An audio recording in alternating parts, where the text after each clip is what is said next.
The November rain poured down on the factory parking lot, cold and sharp as needles. Michael Hayes stood motionless under the dim, high-pressure sodium lights, rainwater streaming from his hair down the collar of his worn-out jacket. In his hand was a termination notice. The cheap ink had already started to bleed, turning the stark words about downsizing into a meaningless black smear. Michael didn't crumple the paper. He folded it carefully, tucking it into the inner pocket of his jacket right next to his chest. It was the habit of a man who was a father. Nothing, not even bad news, could be discarded until he was home. He pulled his collar up and started walking toward the bus stop 2 miles away. 10:30 at night. The streets were deserted, the only sound the slap of his shoes on the wet pavement. Michael's stomach clenched. The hunger from a skipped lunch was gnawing at him, but he ignored it. He was used to it. Reaching the shelter of the bus stop, he shook the water from his coat and sat on the cold bench. Michael pulled out his thin leather wallet. Inside was a jumble of old receipts and a few crumpled bills. He smoothed each one out on his thigh. 3 5s, 3 1s. $18. That was all he had left until the end of the month. A short list immediately formed in his mind. A box of cereal for Emma, a gallon of milk, and maybe bus fare to go apply for a job at the industrial park across town tomorrow. Michael sighed, his breath turning into a white cloud. He put the money away, his hand clutching the wallet as if afraid the wind would blow away his last bit of security. Just then, the sharp click of high heels echoed on the sidewalk. A woman rushed under the bus stop's awning. She was soaked. Her expensive beige trench coat was now heavy with water, her hair plastered to her forehead. She was breathing heavily, her trembling hands rummaging through a small handbag. "Please, please," she muttered, her voice frantic. Michael sat still watching. He saw her pull out a few quarters, count them over and over, then search again in desperation. She looked up, her eyes meeting his. It wasn't the look of arrogance he usually saw in people dressed like her. It was the look of a cornered animal, frightened, exhausted. I'm sorry," she said, her teeth chattering. "I lost my wallet. I need to get downtown. I'm just $2 short. Could you—" She trailed off. Shame made her look down. Michael looked at her, then at the bus approaching in the distance, its headlights sweeping across the shelter, illuminating her pale face. He knew that look. It was the face of someone on the edge, one gentle push, from fate away from falling. He had been wearing that same face for the past 3 hours. Michael's hand touched his wallet. $18, Emma's breakfast. The bus screeched to a halt. The doors opened. The driver looked at them, waiting. The woman turned away, her shoulders trembling, about to step back into the rain. "Wait." Michael stood up. He didn't pull out $2. He pulled out the entire crumpled wad of cash and pressed it into her cold hand. "Take it." She stared at the money, then at him. "But I only needed $2. "You'll need a taxi from the bus station to get home." His voice was hoarse. "Don't walk at this hour. It's dangerous." "Why?" she asked, tears starting to mingle with the rain on her cheeks. Michael looked directly into her eyes, a strange calmness in his gaze. "Because I know what it feels like to be stranded. Go." He gently pushed her shoulder toward the bus door. She stepped on, looking back at him one last time as the doors closed. The bus pulled away, leaving Michael alone in the downpour. He shoved his empty hands into his pockets, cold. But strangely, his chest felt light. A sense of relief seeped through the hunger, as if he had just shed the burden of fear. He had no money, but he was still human. Michael pulled up his hood and started walking. 4 more miles to home. Over an hour later, he turned the key in the lock of his 3rd-floor apartment. The old wooden door creaked open. The room was dark, with only the faint yellow light from the street lamp filtering through the curtains. He tiptoed in, avoiding the spots on the floor that always creaked. On the small dining table, under the dim glow of a nightlight, was a bowl of cold soup carefully covered with a plate. Beside it was a piece of paper torn from a school notebook, with a child's scrawled handwriting. "Daddy, I saved you some soup. Please eat it all. Love you." Michael sat down, not taking off his coat. He picked up the note, his rough thumb gently rubbing the blue crayon letters. The warmth seemed to come not from the heater, but from this small piece of paper. He picked up the cold soup and took a sip. The saltiness of the soup mixed with something stinging in his nose. Outside, the rain was still falling, and tomorrow would be a difficult day.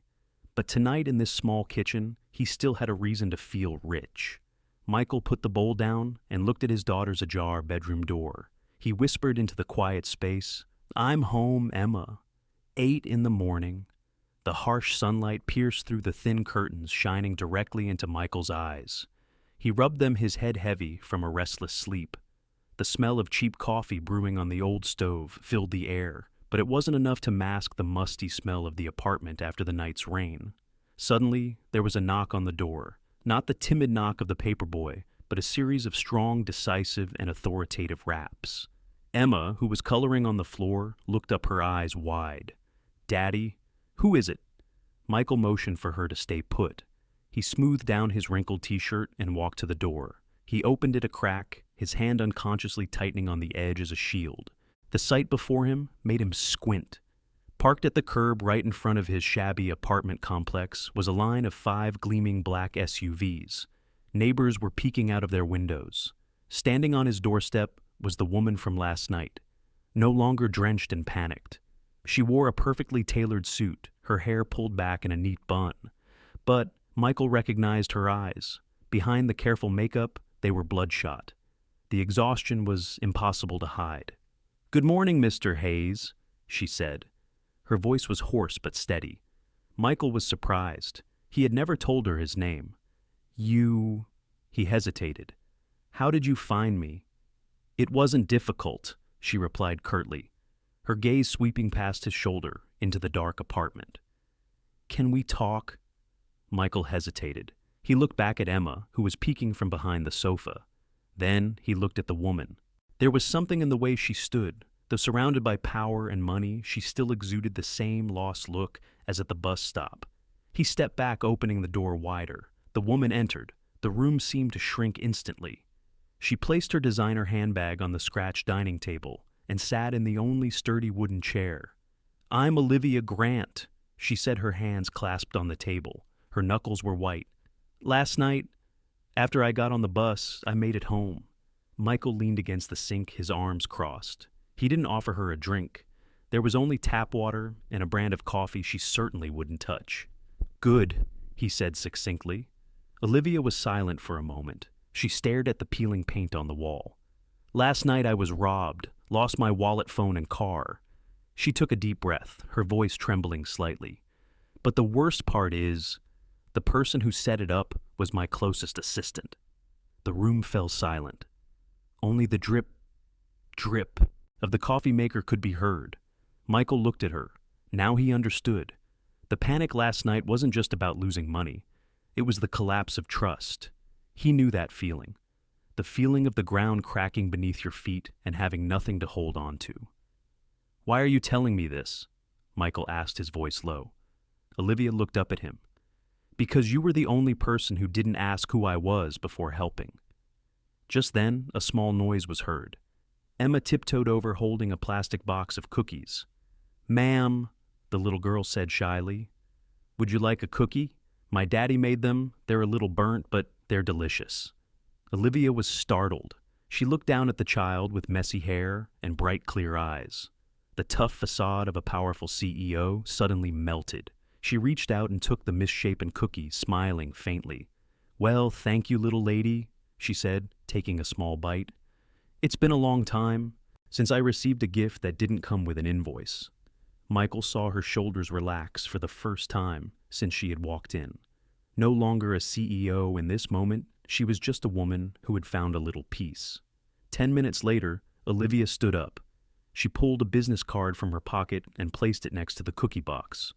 "I didn't come to return the $18, she said, straightening her suit jacket. "If you're looking for a job, stop by.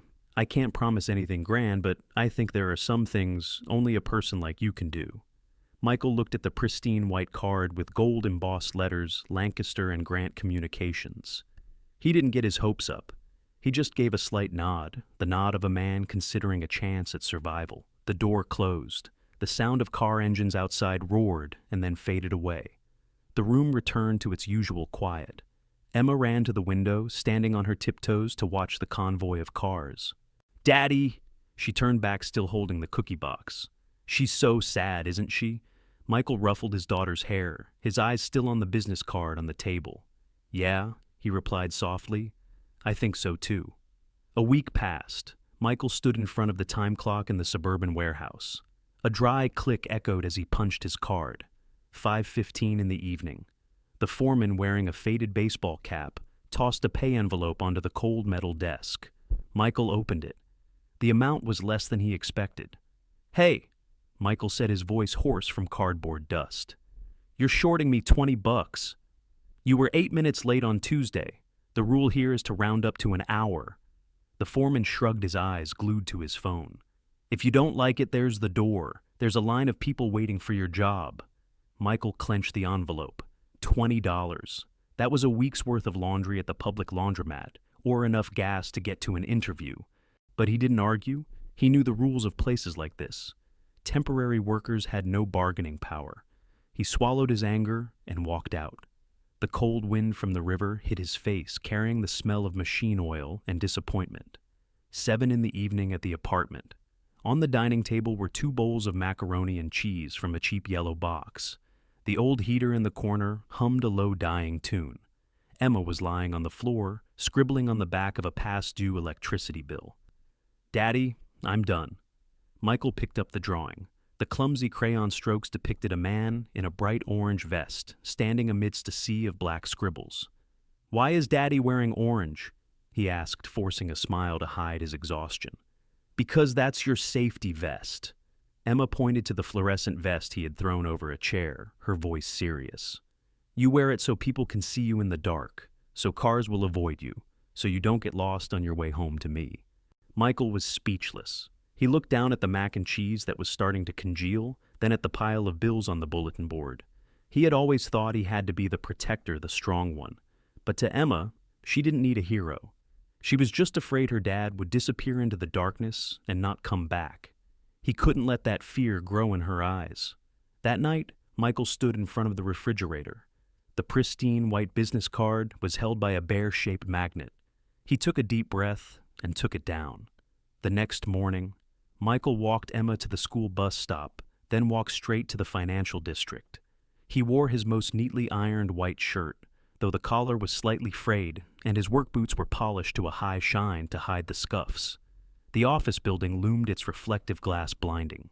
Michael pushed through the revolving doors into the lobby. The air inside was cool and smelled of freshly ground coffee. Men in designer suits glided past him, carrying leather briefcases, their eyes straight ahead, as if he were invisible. Michael approached the polished marble reception desk. I'd like to see Ms. Grant, he said. The receptionist glanced at his shoes, then at the list on her computer. Her expression was cold. Deliveries or maintenance? The service entrance is at the back of the building, sir. This lobby is for guests with appointments only. I'm not making a delivery, Michael said patiently, his rough hand gripping the cold marble countertop. I was invited. I don't see your name in the system. Please leave. He's with me. The voice came from the elevators. Olivia Grant walked over. She was holding a paper coffee cup, wearing a gray business dress. She looked sharper and more distant than she had at his apartment. But when she saw Michael, her pace slowed. The receptionist quickly stood up, her tone completely different. Ms. Grant, security protocol. I'm my own security. Olivia cut her off, her voice calm. She turned to Michael, her eyes sweeping over his carefully polished old boots, then smiled faintly. You kept the card. Michael held up the white card. His fingers tightened slightly, his voice low, admitting the truth with difficulty. It's been on my fridge all week. To be honest, I only got up the nerve to take it down this morning. Olivia looked at him, her gaze softening, losing the sharp edge of a CEO. She understood the price of pride. Let's go. She nodded towards the private elevator, her voice gentle but full of meaning. Don't let all this intimidate you. There's a lot of things up there that are broken, and I'm short on people who know how to fix them. Michael followed her. The elevator doors closed, leaving the prying eyes behind. He watched the floor numbers climb on the digital display. His ears popped from the change in pressure. For the first time in months, he didn't have to enter through the back door with his head down. I understand. You need a chapter 4 that is deeply realistic with minimal dialogue, but where every word carries psychological weight, focusing on Michael's sense of alienation and how he quietly mends the small cracks in the cold building. Michael clipped the plastic ID badge to his breast pocket. The words "Support Staff" were printed in bold, a clear distinction from the blue-bordered badges of the full-time employees. Here, the color of your badge determined whether you were greeted or not. 8 in the morning, the pantry was packed. The rich aroma of freshly brewed coffee mingled with the lively chatter about stocks and weekend getaways. Michael carried a 20-liter water bottle in. He had to squeeze past 2 men in suits who were blocking the way. "Excuse me?" Michael said quietly. They didn't move. Their shoulders remained turned towards each other, continuing their conversation. To them, he was invisible. He was like the coffee machine or the trash can in the corner, a functional object without feelings. Michael bit his lip, straining to lift the heavy water bottle onto the high shelf. A sharp pain shot through his back, but the feeling of humiliation was even more acute. He suppressed a sigh and quietly backed out. 12 noon. The hallway was crowded with people heading to the elevators. A young intern, his face covered in acne, was rushing with a stack of files piled high above his head. He tripped on a loose edge of the carpet and stumbled. Crash. The entire stack of files fell onto the cold stone floor. White papers scattered like confetti. The young man's face turned pale, his hands and feet trembling as he knelt to gather them. The crowd frowned. They stepped around him, treating him as an annoying obstacle, slowing them down. No one stopped. No hand was offered. Michael was fixing an outlet nearby. He saw the boy's shoulders tremble. It reminded him of his own early days, the overwhelming fear of making a mistake in a world of a cold indifference. He put down his pliers and walked over. Without a word, he knelt down. "Calm down," Michael said, his voice low and steady. "Breathe, kid. It's just paper." The intern looked up, his eyes red and panicked. "I'm so dead. My boss is waiting."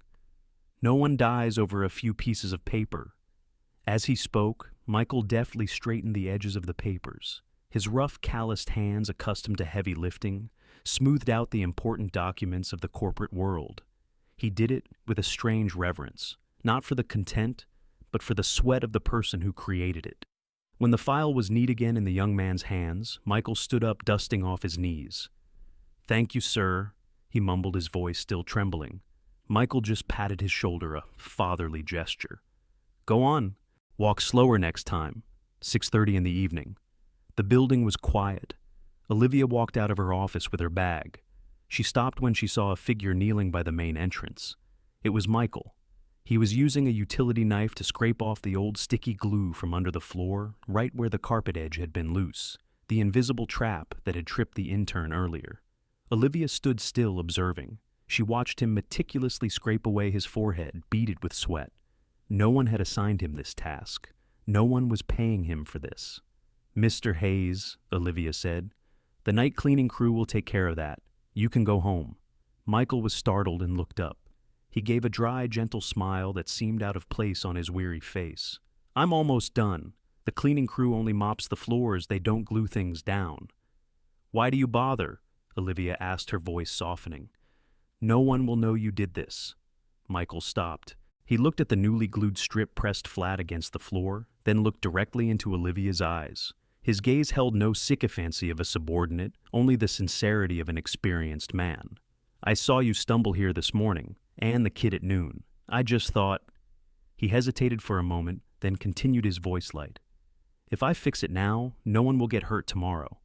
Olivia was speechless. In her world, people only fixed mistakes after there were consequences, or when they wanted to take credit. But this man fixed things for others simply because he didn't want to see anyone get hurt. "All right," Olivia said softly, a lump forming in her throat. "Thank you. Go home to your daughter, Michael." "Yes. Have a good night." Michael bent down to pack his tools. Olivia stepped into the elevator. As the doors closed, the last thing she saw was the back of his worn-out jacket in the vast hallway. A man on the sidelines of the Power Games, yet the only one keeping things from falling apart. 3 days after Michael started working, the atmosphere on the 20th floor, the executive floor, was completely different from the rest of the building. It was eerily quiet. The thick carpet absorbed all footsteps, and the pressure seemed to hang in the air. 10 in the morning. Michael was on a ladder, checking the air conditioning vent in the hallway. The heavy oak door of the conference room swung open. Richard Torres, the chief financial officer CFO, stepped out.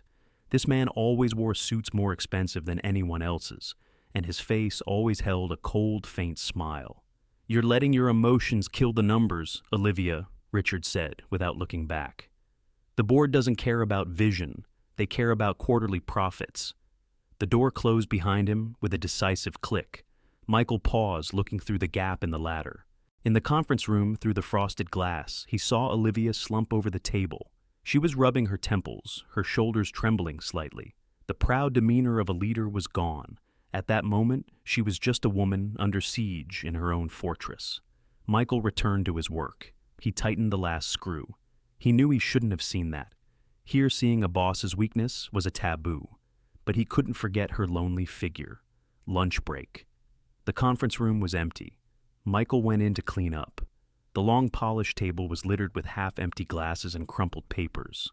Where Olivia had been sitting was her usual white ceramic mug. It had been knocked over, hitting the edge of the table and cracking a long line down its side. Michael picked up the mug. The crack was sharp, ready to break in two if someone poured hot water into it. Normally, it would be thrown in the trash and replaced. On this floor, anything broken was discarded. Michael hesitated. He took a tube of superglue from his tool bag. He sat down and meticulously applied a thin layer of glue to the crack. His rough hands held the two pieces of ceramic together, patiently waiting. He held that position for 5 minutes, holding his breath to ensure a perfect fit. When the glue was dry, he wiped away the excess and placed the mug back in its original spot on the table. The crack was still there, but the mug was whole again. It could be used if handled gently. 8 in the evening. Michael was about to leave when he saw the light in Olivia's office was still on. The door was ajar. He intended to walk past, but his feet stopped on their own. He knocked lightly on the door frame. "Sorry, I thought everyone had gone home." Olivia looked up. She was sitting amidst a mountain of files, holding the mended white ceramic mug. She slowly turned it, her thumb caressing the rough crack. "Did you do this?" she asked, her voice hoarse with fatigue. "I felt bad for it." Michael answered honestly, his hand still gripping the strap of his shoulder bag. "It can still hold water, you just have to be careful." Olivia gave a bitter smile. "In this company, people prefer to replace things rather than fix them, Michael. Both things and people." Michael was silent. He understood she wasn't talking about the mug. He saw the crack in her voice, the crack caused by Richard and the invisible pressures. "Things are easy to replace," Michael said slowly, looking directly at her, not avoiding her gaze. "But people aren't. Some things when fixed are better than new, because you know where the weak spots are and how to take care of them." Olivia stared at him, stunned. His clumsy but sincere words were like a needle piercing the balloon of tension she had been carrying all day. "You can go home," she said softly, her voice gentler, losing its sharp edge. "And thank you for not throwing it away." Michael nodded to her and turned to leave. The long hallway was dark, with only the light from her office spilling out. He knew tomorrow would be a stormy day for her, but at least tonight, the mug in her hand was not shattered. Monday morning. Michael was in the maintenance room in the basement, preparing his tools for the day. The maintenance supervisor walked in and threw a yellow paper on his workbench. It was the color of an urgent work order. Michael picked it up. The words, "Personnel Secondment Request," were stamped in red. Below was the new work location, 20th floor, CEO's office area. "They specifically requested you." The supervisor frowned, looking at Michael with a mixture of suspicion and envy. "I don't know what the hell you did, Hayes, but from now on, you report directly to Ms. Grant. Don't embarrass this department." Michael didn't explain. He put the order in his pocket and picked up his toolbox. His colleagues around him whispered. In this company, a maintenance worker being called to the executive floor usually meant one of two things: getting fired or a major incident. Michael stepped into the elevator. He pressed the button for the 20th floor. As the numbers on the display climbed, his ears popped. But this time, it wasn't from the pressure, but from anxiety. He knew he was about to enter a world that wasn't his. The elevator doors opened. The 20th floor was chaotic today, a stark contrast to its usual silence. Phones were ringing off the hook. Assistants were rushing back and forth with thick stacks of files. An atmosphere as tense as a drawn bowstring filled the hallway. Michael walked straight to Olivia's office. The door was wide open. Inside, Olivia was standing next to a large paper shredder. She was trying to force a thick stack of paper into the slot. The motor whined painfully and then fell silent. The red error light blinked continuously. "Damn it!" Olivia slammed her hand on top of the machine. She turned away, breathing heavily, her hands on her desk. Her hair was slightly disheveled, and her desk was a mess of papers, evidence of a brewing crisis. Michael stood at the door, knocking lightly twice on the frame. "I got a report about a jammed machine," he said, his voice calm, deliberately ignoring her recent outburst. Olivia was startled and turned around. When she saw Michael, her shoulders slumped a little, not in a defensive way, but with a sense of relief at seeing a face that wasn't bringing bad news. "It's not working," she said, pointing at the machine, her voice tired. "Even this machine is against me." Michael said nothing. He walked over and set down his toolbox. He didn't look at the sensitive document stuck in the machine. He unplugged it. With practiced ease, he removed the cover and used needle-nose pliers to pick out the shredded paper from the blades. He worked slowly, deliberately. In a room filled with ringing phones and invisible pressure, his calmness was like an anchor, restoring a little order. 5 minutes later, Michael plugged it back in. He fed a blank sheet of paper into it. The machine whirred smoothly, swallowing the paper whole. "Done." Michael stood up, dusting off his hands. He looked at Olivia, who was now sitting dejectedly in her chair. "It was jammed because you were feeding it too much. It's the same with everything you have, to take it slow to get it all done." Olivia looked up. She understood he wasn't just talking about the machine. "I don't have time to take it slow, Michael." She replied, her gaze on the dark clouds gathering outside the window. "They're coming." Michael didn't ask who they were. He just picked up the stray pieces of paper from the floor and put them in his own trash bag. "Anyway," he said, his voice firm as he walked to the door, "at least this machine is working now. That's one less thing for you to worry about." The door closed behind him. Olivia looked at the smoothly running shredder. She took a deep breath and picked up the phone. Michael was right, one thing at a time, starting with the smallest. 3 in the afternoon. The heavy oak doors of the boardroom swung open, not with a gentle push as usual, but with a forceful shove. The sound of dry hinges creaked loudly, shattering the feigned silence of the executive floor. Michael was on a ladder at the end of the hall, changing a burnt-out ceiling light. From his position, he could see everything. Richard Torres stepped out first. He adjusted his tie, his face a mask of feigned seriousness, hiding his triumphant expression. Following him were the board members, all looking down or away, avoiding eye contact with the person who came last. Olivia stepped out. She wasn't crying. Her back was straight, her head held high, but her steps faltered for a moment. She no longer held any powerful files. Her hands were empty, hanging by her sides. "Olivia," Richard's voice boomed loud enough for the entire floor to hear. "You should go home and rest. I'll have your personal belongings sent to your house later. Don't worry, I'll keep this ship from sinking." It was a cruel statement wrapped in a layer of concern. Richard didn't wait for her reply. He turned to the employees peeking from behind their cubicles and clapped twice. "Everyone get back to work. We have a new interim CEO as of this moment, me." The crowd dispersed quickly. No one approached Olivia. The same people who had bowed to her yesterday were now glued to their computer screens, typing furiously as if their busyness would absolve them from choosing sides. In this world, when a lion falls, the pack doesn't offer condolences. It runs. Olivia stood alone in the vast hallway. She looked around, her eyes meeting Michael's on the ladder.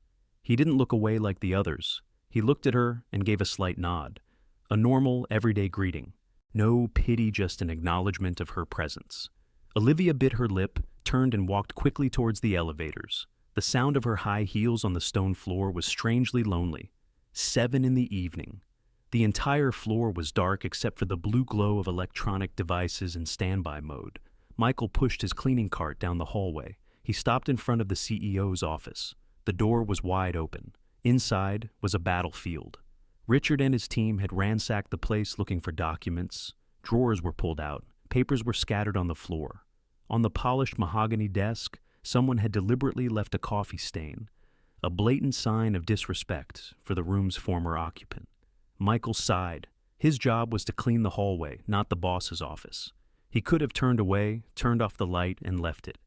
The professional cleaning crew would come tomorrow and erase all traces of Olivia as if she had never existed. But Michael didn't. He walked in and turned on the small desk lamp in the corner. He bent down and started picking up the papers from the floor. He didn't read them, just stacked them neatly on the edge of the desk. He took a bottle of cleaning solution and a soft cloth from his cart and sprayed the coffee stain. He wiped slowly in a circular motion until the wood shone again. Under the desk, Michael saw an overturned picture frame. The glass was cracked. He picked it up. In the photo were Olivia and an older man both smiling brightly in front of a company grand opening sign. He used the hem of his shirt to gently wipe the dust off the glass, then stood it up on the desk in a place of honor. "You don't have to do that." A voice came from the doorway. Michael wasn't startled. He had heard the footsteps. Olivia was leaning against the doorframe. She had traded her power suit for a simple long coat and was holding a small cardboard box, the kind people use when they're fired. "I just didn't want you to find it a mess when you came to get your things tomorrow," Michael replied, still adjusting the angle of the picture frame. Olivia gave a bitter smile and walked into the room. She went to the bookshelf and started putting a few small souvenirs into the box. "Tomorrow." She shook her head, her voice empty. "I'm not coming back here, Michael. They've suspended me, indefinitely." Michael stepped aside to give her space. He held the cleaning cloth standing still as a statue. "They can take this chair," Michael said, his voice low and firm, pointing to the leather executive chair. "But they can't erase the fact that you built this place. This room is clean because you deserve to leave with respect, not because of the title." Olivia stopped. She looked at the cleaned picture frame, the spotless desk, and the man standing in the shadows to give her the light. All day she had endured betrayal, humiliation, and abandonment. But this small act, him cleaning a coffee stain no one had asked him to, made her defenses crumble. She sat on the edge of the desk and buried her face in her hands. Her shoulders shook. There were no loud sobs, just the sound of long suppressed grief finally breaking free. Michael didn't approach her. He knew that distance was the best comfort right now. He stepped back towards the door, turning away to give her some final privacy. He stood there guarding the empty hallway, making sure no one saw her moment of weakness. 10 minutes later, Olivia stood up. She took a deep breath, smoothed her hair, and picked up the cardboard box. Her eyes were red, but she had regained her composure. "Thank you, Michael," she said as she walked past him. "Not for cleaning up, but for staying." "I was just doing my job," he replied, holding the door open for her. Olivia walked towards the elevators. She didn't look back. Michael watched her figure disappear behind the elevator doors. He went back into the office. He didn't turn off the light right away. He let the small desk lamp stay on a little longer, like a beacon of warmth in the empty room. Outside, the rain began to patter against the window. Michael pulled his cart towards the supply closet. The hallway was dark, but the sound of his cart's wheels was steady and persistent. He was the last one to leave, the only one left to turn off the lights on a fallen dynasty. 2 days had passed since Michael had turned off the light in Olivia's empty office. 5 in the evening. Michael was busy changing the air filter in the basement's ventilation system. The loud hum of the machinery made his head throb. The phone in his pocket vibrated. He wiped his hands on his pants and pulled it out. An unknown number. "Hello," Michael shouted over the fan's noise. "My window is stuck." The voice on the other end was small and slightly staticky. It was Olivia. "I know you're an industrial maintenance man, not a handyman, but I remember you fixed that doorknob really well." Michael paused. He turned off the nearby ventilation fan. The space suddenly became quiet. "Where are you?" "The Riverside Apartments, Building 14. She replied, her voice flat and lifeless. "It's been creaking all night. I can't sleep." Michael looked at the clock. His shift was over. He could have said no or recommended a professional locksmith who could be there in 15 minutes. But he heard something in her voice. It wasn't annoyance over a broken window. It was the sound of someone who was afraid of the silence. "I'll be there," he said simply. 30 minutes later, Michael stood in front of Olivia's penthouse apartment. The doorman in the lobby had eyed his work clothes and toolbox with suspicion before letting him up. Olivia opened the door. She was wearing a baggy sweatsuit, her hair tied loosely, her makeup-free face pale. The apartment behind her was vast, with polished hardwood floors and expensive cold furniture, like an uninhabited showroom. "It's over there." She pointed towards the balcony overlooking the river. The curtains were drawn. Michael walked in. He immediately felt the stuffiness. The air in the room was stagnant with the faint smell of old coffee and loneliness. He went to the window and pulled back the curtains. The orange-red light of the sunset flooded in, illuminating a thin layer of dust on the windowsill. He checked the hinges. It was just dry oil and a slightly misaligned track from disuse, a problem anyone with a little strength could fix or simply ignore. Michael took a can of lubricant from his bag and sprayed the joints. He used a screwdriver to slightly adjust a screw. Click. The window slid smoothly. "Done," Michael said, standing up and testing it a few times. "It won't make any more noise." He turned around. Olivia was leaning against the kitchen island, holding a glass of water, her eyes fixed on him. She didn't seem to care about the window. "That fast?" she asked quietly. Michael put his tools back in his bag. He understood. The window was just an excuse. She had called him not to fix her house, but to see another human being in her lonely glass box. "Haven't you had dinner?"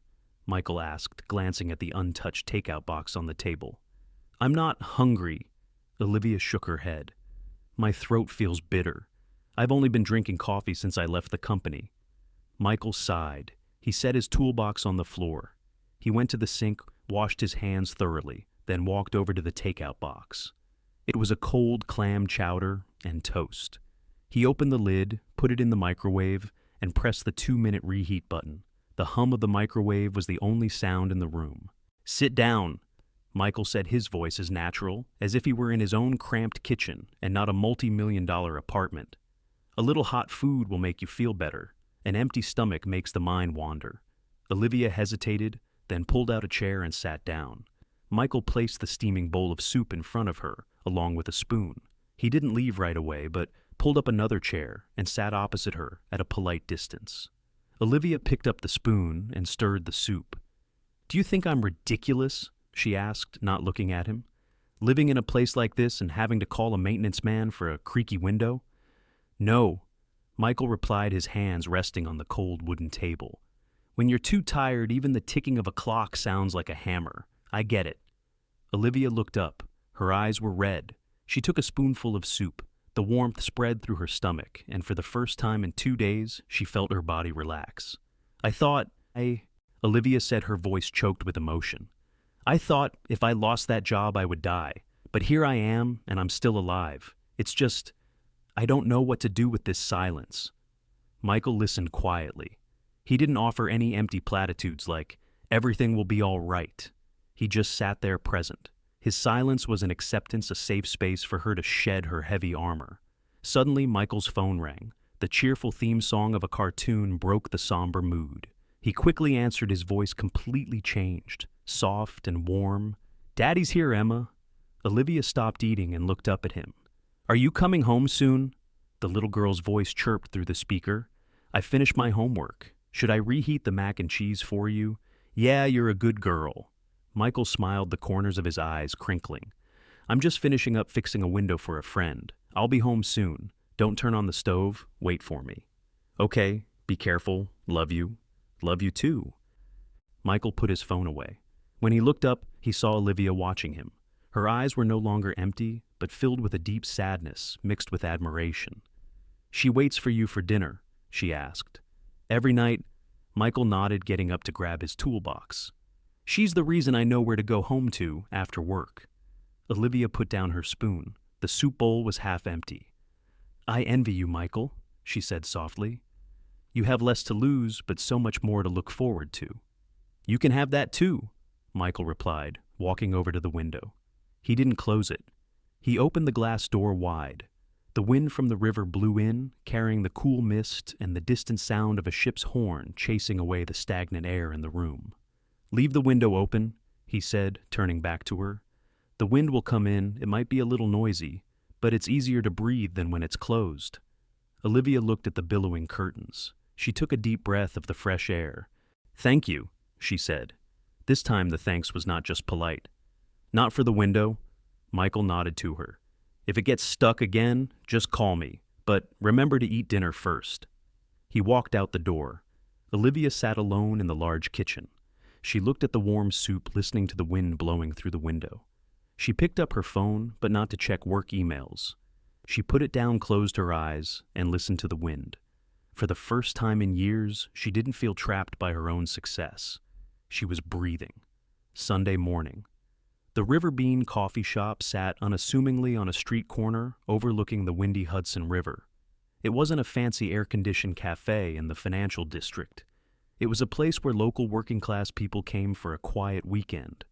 Olivia had arrived early. She sat at a corner table turning a steaming paper coffee cup in her hands. Today she wore a loose cream-colored sweater and jeans, an outfit Michael had never seen her in. She looked smaller, less intimidating, but more approachable. Michael pushed the door open. The tinkling of a wind chime announced his arrival. He wore an old windbreaker zipped up to his chin against the river wind. He ordered a black coffee, no sugar at the counter, paid with a few small bills, and walked over to Olivia's table. "I didn't think you'd be up this early," Michael said as he pulled up a chair opposite her. "I couldn't sleep." Olivia replied, a faint smile, not hiding the dark circles under her eyes. "Thanks for coming. I know Sunday is family day." "Emma's at a community art class. I have 2 hours." Michael replied, his hands wrapped around the hot coffee cup to warm his rough fingers. They sat in silence for a moment. Not the awkward silence of strangers, but the necessary pause before saying difficult things. Outside the window, the river flowed slowly gray under the cloudy sky. Olivia spoke first. Her finger traced the rim of the plastic coffee cup lid. "My father." Her voice was slightly hoarse, her eyes on the river. "He was the one who taught me how to sign my first contracts. He always said, 'Olivia, if you're not strong, people will walk all over you.' He was right. I've lived like that for the past 10 years. I've walked all over my own weakness to get to the top." Michael nodded slightly, signaling that he was listening. "But he forgot to teach me how to stop," Olivia said with a bitter smile. "Last year, when he had a heart attack in the hospital, I was in the most important shareholder meeting of the quarter. My assistant texted me the news. I looked at my phone, and I put it face down on the table. I thought, I'll go as soon as this meeting is over. Just 30 minutes. She paused, her breath trembling. "When I got there, the nurse was clearing the bed. I won that meeting, Michael. I brought in $2 million for the company. But I didn't get to say goodbye to the only person in the world who called me daughter." Michael looked at her. He saw her shoulders tremble slightly. Her pain wasn't just loss, but regret. Regret for trading away something that couldn't be bought. He put his coffee cup down on the table. The sound of the cup hitting the wood was dry and hollow. "I didn't get to say goodbye to my wife either." Michael said, his voice low and surprisingly calm. Olivia looked up at him, startled. She knew he was a single father, but had never dared to ask about Emma's mother. "It was my 3rd overtime shift that week." Michael began, his eyes fixed on an empty space. "Sarah had a slight fever for a few days. She said she was fine, just needed to sleep it off. I needed the money to pay the car insurance, so I took the night shift at the garage." He rubbed his hands together as if trying to wipe away an invisible grease stain. "During my break, I called home, but she didn't answer. I thought she was asleep. When I got home at 6 in the morning, his voice caught for a moment, then he swallowed. She was gone. A silent heart complication. The doctor said if I had been home, I might have called for help in time." Olivia was speechless. His pain was rawer and more brutal than she had imagined. "Do you blame yourself?" she asked quietly. "Of course. For the first 2 years, I couldn't look Emma in the eye because she has her mother's eyes," Michael confessed. "I beat myself up every day. Why did I go to work? Why did I need that extra money?" "So how did you get through it?" Michael turned to look at her. A faint ray of morning sun broke through the clouds, illuminating his weary face. "I realized that Sarah wouldn't want me to spend the rest of my life apologizing to someone who was gone. She would want me to live on and take care of Emma. I can't change that night, Olivia, but I can choose how I live today. I choose to go home and have dinner with my daughter instead of working overtime, even if it means my wallet is a little thinner." Olivia sat stunned. She looked at the man across from her, a poor maintenance worker who possessed something that all her wealth couldn't buy, peace after the storm. She realized she had been wrong to try to run from her past. Michael didn't run. He accepted it as a scar, and he lived on with it. They both stood up and walked out of the cafe. The strong river wind blew Olivia's hair into a mess, but she didn't bother to fix it. They walked along the embankment railing. "Do you think," Olivia asked, her voice partly drowned out by the wind, "do you think people can start over in the middle of their lives when everything seems to have fallen apart?" Michael stopped. He leaned against the cold iron railing, watching the waves crash against the rocks. "No one starts over, Olivia. We can't erase what's happened," he said firmly. "We just keep going. But this time, we go slower. We watch where we're going. And we know what's important to hold on to." He turned to look at her, a gentle and encouraging smile on his face. "That paper shredder the other day was jammed because you were feeding it too much paper at once. Remember, you just have to pull some out, feed it one sheet at a time, and it'll work again. Life is the same." Olivia laughed. For the first time in weeks, her laugh was light, unburdened by calculations. She looked at Michael. The stranger fate had thrown into her life on a rainy night, and she felt grateful. "Thank you, Michael," she said, "for not trying to comfort me with empty words. I was just telling my story." He shrugged, pulling up his collar.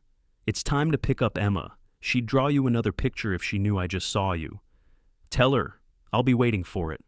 Michael nodded goodbye and turned to walk towards the bus stop. Olivia stood alone by the river. She watched the flowing water, then took out her phone.